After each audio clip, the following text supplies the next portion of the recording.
Schön, dass du eine gute Zeit auf deiner Interrail-Reise hast. Du hast übrigens Post von der Pensionskasse bekommen. Ja, es ist super, mit dem Zug durch Europa zu reisen. Post von der Pensionskasse? Warum denn das? Etwas früh, finde ich. Nun ja, eigentlich nicht so früh. Du bist 27 Jahre alt. Da macht es schon Sinn, dass du dich mit Informationen zu deinem Pensionskonto auseinandersetzt. Verstehe. Was sollte ich darüber wissen?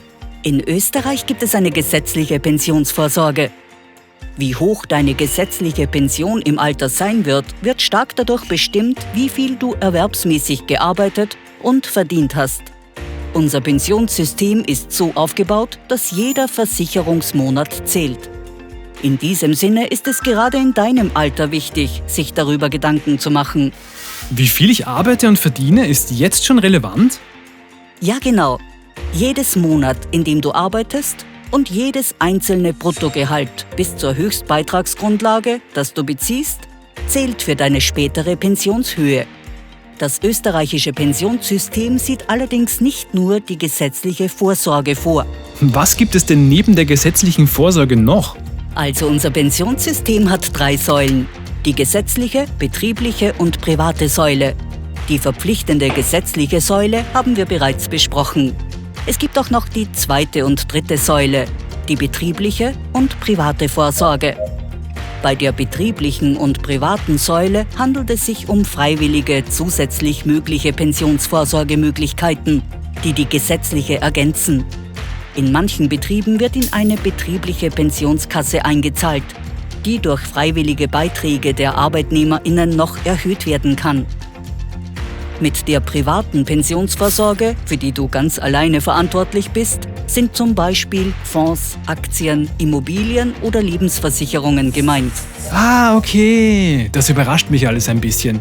Wie sieht es denn mit deiner Pensionsvorsorge aus? Ich war in Karenz und habe einige Jahre Teilzeit gearbeitet und daher niedrigere Bruttogehälter bekommen. Man kann zwar auch Kinderbetreuungszeiten für die Pension anrechnen lassen, aber der Pensionsanspruch, den man dabei erwirbt, ist oft weniger hoch als der des Gehalts, den man durch die Arbeit bekäme. Das wirkt sich leider negativ auf meine Pensionshöhe aus. Da kann man, wenn man später einmal mehr verdient, extra mit betrieblicher und privater Pensionsvorsorge oder aber auch mit einer freiwilligen Höherversicherung in der gesetzlichen Säule etwas entgegenwirken. Das habe ich gemacht. Eine weitere Möglichkeit, dem Gender Pension Gap, also dass Frauen oftmals weniger Pension bekommen als Männer, entgegenzutreten, ist das Pensionssplitting. Das bedeutet, die arbeitende Person teilt ihre Pensionsgutschrift mit der Person, die zum Beispiel beim Kind zu Hause bleibt. Und wie hast du extra vorgesorgt? Also ich zahle, seit ich etwas mehr verdiene, regelmäßig in eine freiwillige Höherversicherung, die die gesetzliche Pension erhöht, ein. Da zahle ich monatlich 70 € und das erhöht dann langfristig auch meinen gesetzlichen Pensionsanspruch. Der Vorteil hierbei: es ist unkompliziert, die Höhe ist selbstbestimmbar, auch Einmalzahlungen sind möglich. Nebenher sorge ich geringfügig auch über Eigenbeträge betrieblich vor und lege außerdem regelmäßig noch etwas Geld beiseite, um auf dem Kapitalmarkt zu investieren. Dazu aber ein anderes Mal mehr. Puh, das klingt alles danach, als ob man sich das sehr gut überlegen sollte. Meinst du, ich sollte mir da auch schon Gedanken machen? Auf jeden Fall solltest du rasch fertig studieren und eine gute Arbeit finden, damit du möglichst lange gut verdienst. Dann wäre es wichtig, wenn möglich, Vollzeit zu arbeiten, weil ansonsten ein niedriges Bruttogehalt deine Pensionsansprüche schmälert. Außerdem solltest du dann, wann immer es geht, etwas Geld zur Seite legen und auch betrieblich oder privat vorsorgen, damit du zu einer höheren Pension kommst. Ah, okay, verstehe. Man soll also früh beginnen, daran zu denken und hat aber auch später noch Optionen, etwas zu verbessern.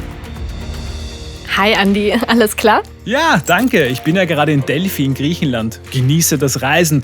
Aber Mama hat mich da wirklich ins Grübeln gebracht wegen Pensionsvorsorge und so.